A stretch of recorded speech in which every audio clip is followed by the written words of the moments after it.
nothing so far. Here's a guy who can provide instant momentum. Brandon Banks. Return up near the 36-yard line. The Toronto Argonauts chewing up a chunk of time on that last touchdown drive. The key guys in their offense today, no surprise, it's going to be a lot of Chad Owens, a lot of Steve Slayton. As Slayton gets involved, it creates opportunities for those play-action passes. But you see, everything is in the short game. High percentage passes for Ricky Ray. This is how he operates. This is how he ends up completing over 70% of his passes over the course of the season. Zach Collaros in trouble again. Opalugo from behind with the sack. Tristan O does it again. The guy they call Opa. With his 11th sack of the season. Opalugo continues his outstanding rookie season here in the Canadian Football League. Great defensive end, 6'6". Here with his 11th sack of the season, using those long arms in the pass rush. He has a motor, and he's got a mean motor. Highest total by any Argonaut in about a decade in terms of sacks. They have found something there. Bobble snap again. Collaros in all kinds of trouble, and this could be another grounding call. He tried to throw it. Looked like there might have been a receiver in the vicinity, but it's been a nightmare so far for the former understudy to Ricky Ray, the former Argo, Zach Collaros. Well, they've got to tighten up in terms of their pass protection. Obviously, the Argos bringing pressure from a lot of different places, giving some different looks. Here you see it's a three-man front. Collaros in trouble early, and linebackers then. Marcus Doughton, the newcomer, in to help clean up on that one. Levon Brazil steps on about because of that defensive presence. Good field position to start again in the second quarter for the Toronto Argonauts. They lead 15-0. Number 15 back in the saddle when we come back.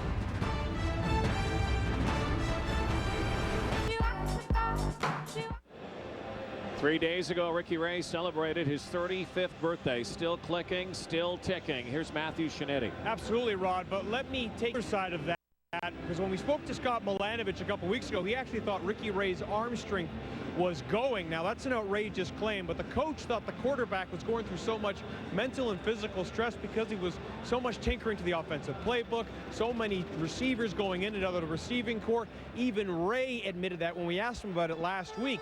But the one thing Ricky did say, being 35, he understands how much rest matters, because when the Argos had a bye week in mid-September, for 2 weeks he did nothing, no physical activity at all. He's come back, and the coach now thinks Ray has so much more strength. That zip is back. He's even more mobile. And now Milanovich says a healthy Ricky Ray is so much more important than the stats, all those stats he put up last season. Guys? Yeah, keep in mind, Ricky Ray, who was in part-time mode last season, was the East Division most outstanding player, could certainly garner a lot of attention for that same award, maybe even the league award this year with all the numbers. But keep in mind their record, 6-9. Well, Ricky Ray, this season. Production and in time. Not much time here. Tucks it and takes it, and Ray goes down. Sliding up near the 45-yard line for a gain of 9 and a first down. Well, there you see Ricky Ray, one of the many passing categories in which he leads the Canadian Football League. Touchdown passes, 28 this season. Again, a big part of his success, his numbers this year, has to do with the fact that, unlike his last season as a Toronto Argonaut, last 2 seasons as an Argonaut, he's managed to stay healthy, having started every game to this point. There goes Slayton again. It's been the Steve Slayton show so far. Penalty flag. Down near the 30-yard line. Will this come back? Well, taking nothing away from what Steve Slayton has done. He's running the football. The Hamilton Tiger Cats need to do a better job of tackling in this ball game. Too many missed opportunities. Holding. Toronto number 61. 10-yard penalty. Repeat. First down. Let's go, Rico! Well, an Argonaut team that has provided some good protection, some good run blocking so far. That O-line, that time penalized. Make it first and long. An offensive line again that is without one of its key components, right tackle Chris Van Zyl out in the lineup. The Canadian Van Zyl replaced by an international Jarrell King at that spot, so it's forced some lineup juggling at other places, as we'll see a little more Ivan Brown on the D-line, Thomas Miles, James Yurachuk at linebacker.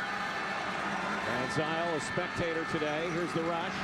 Ray had it batted down. Finally, a little heat on Ricky Ray from this Ticat front. Ticat team that, since Labor Day up until the third quarter 2 weeks ago, owned the Argonauts. It's been quite a different story since that time.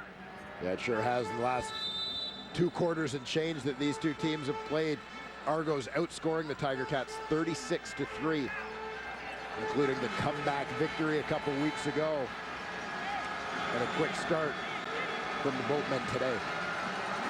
After that knockdown, 2nd and 20.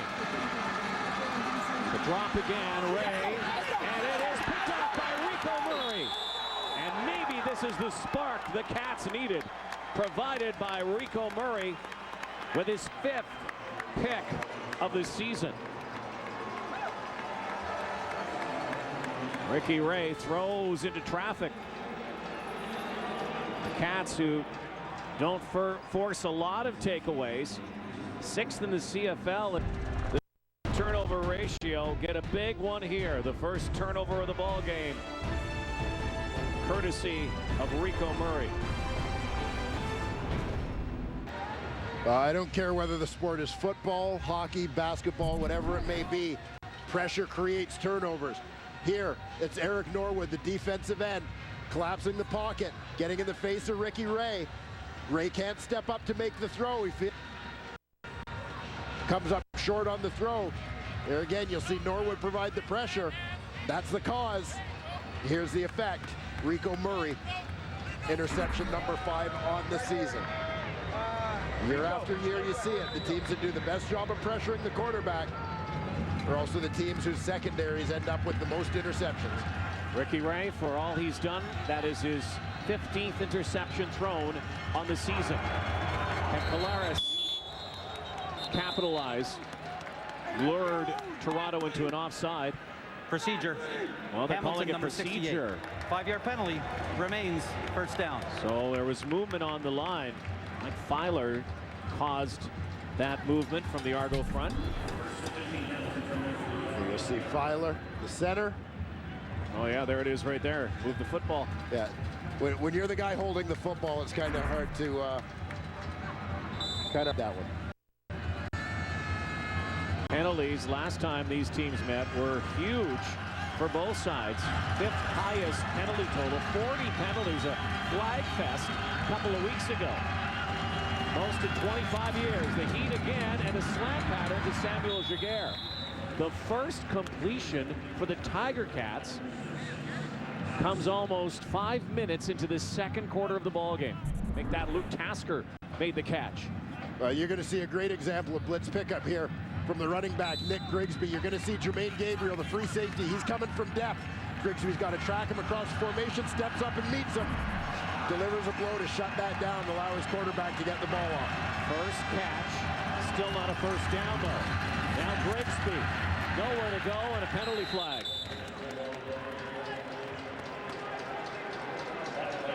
And it's against Hamilton. And once again, team will come out.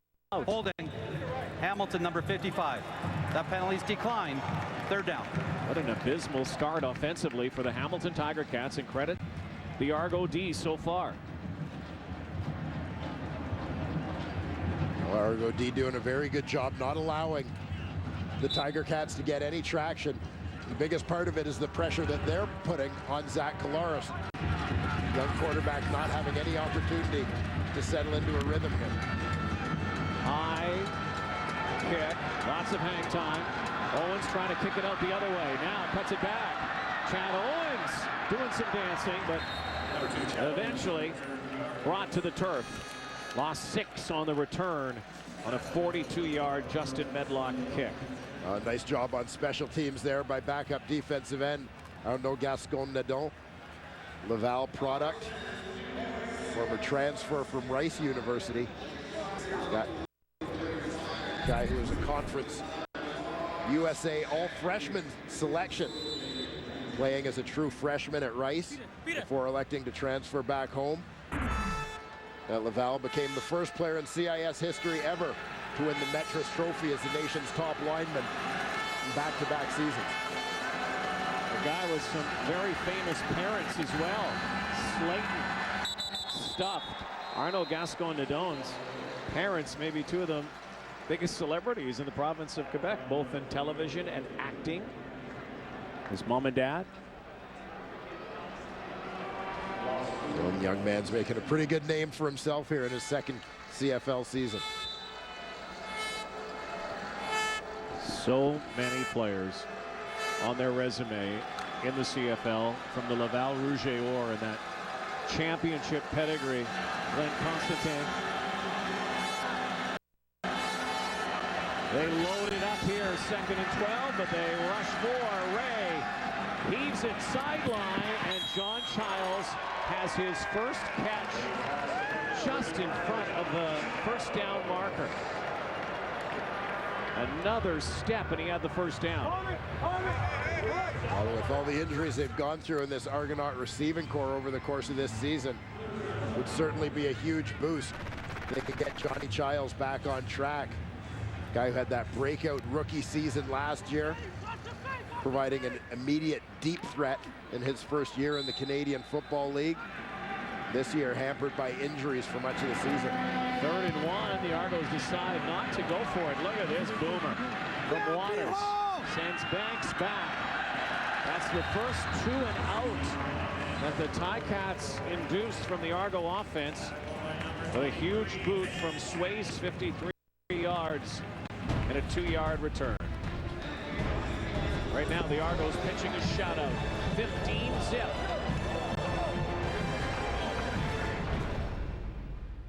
Nathan Cirillo, who was gunned down in Ottawa this week, and Warrant Officer Patrice Vincent, who was run down in Saint-Jean-sur-Richelieu. From both, moment of silence before this game. All stadiums in the CFL doing that this weekend. Sports arenas around Canada and North America honoring the slain soldiers.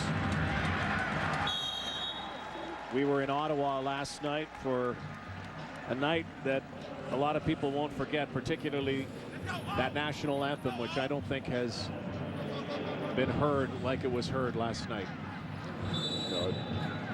Tremendous amount of emotion in the atmosphere at TD Place in Ottawa last night. Zach Collaros goes over the top and could not find Terrell Sinkfield, and there is a penalty flag though. Sinkfield, a former Argo, comes over to the Cats at a big play in the last game 2 weeks ago. Defensive pass interference. Toronto, number 2. Ball will be placed at the spot of the foul. Automatic first down. Finally a break for the Ticats. Trying to move this football. And going to that matchup on the outside, trying to take advantage of the speed of Terrell Sinkfield. He's working against Orion Johnson. Big corner for the Toronto Argonauts. You see the jersey of Sinkfield pulled off the shoulder pads, providing the evidence of what transpired. Here's a play action. Collaros now with time. An open man. Tasker. He is going to score. And Hamilton is on the board.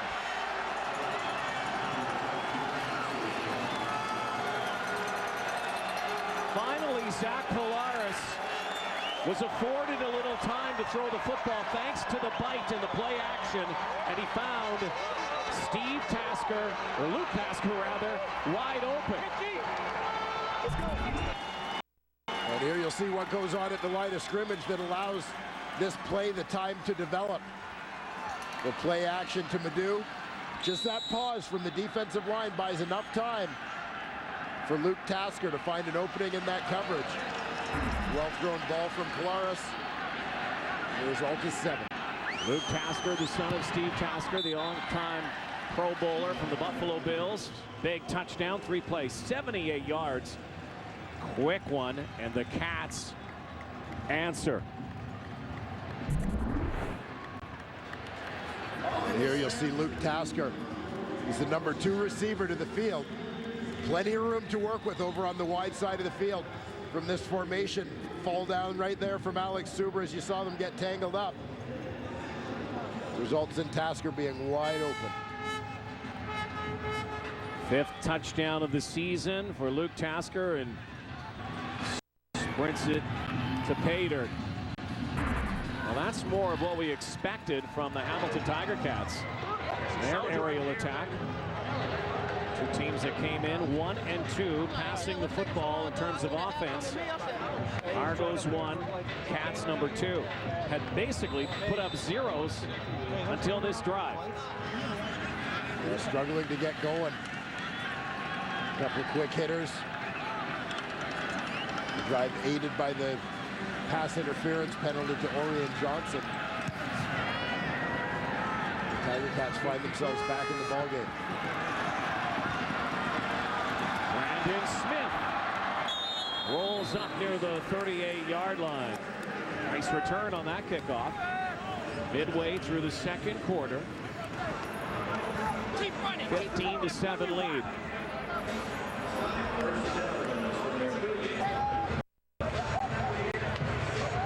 Look for the Argos' response to the most recent touchdown, to include a little bit of Steve Slayton and a lot of Chad Owens. Key components here offensively for the Argonauts through the first half of this ballgame. Again, more heat on Ray, and he drops it into Xander Robinson up near the midfield stripe.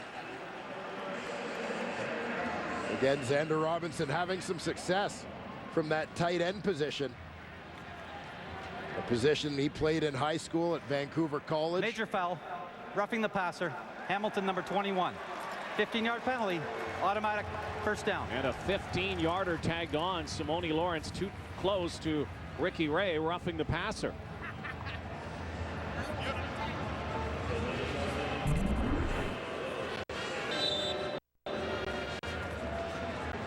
You see Robinson gets into that tight end look as you see the hit from Lawrence. Simone Lawrence that earns a flag. Robinson out of that tight end spot. Frequently people see a guy line up as a tight end, they assume it's a run look and he's only there as a blocker. Gets overlooked in coverage. Delayed draw play. Slayton follows a block, and this might be coming back. Penalty flag and a terrific run, but right in front of the official, and this is likely going to be nullified. Holding, Toronto number 66. 10-yard penalty, repeat, first down. This guy, Steve Slayton's got some shakes, though. Yeah, well, it seems like as he's getting the Lions' share of the carries here, not sharing the carries with Curtis Steele out of the lineup today. You'll see the flag on the left tackle, Sir Vincent Rogers, that allowing Slayton to get a little bit more of a feel for the ball. Running backs will tell you, the more they get the ball, the better they feel.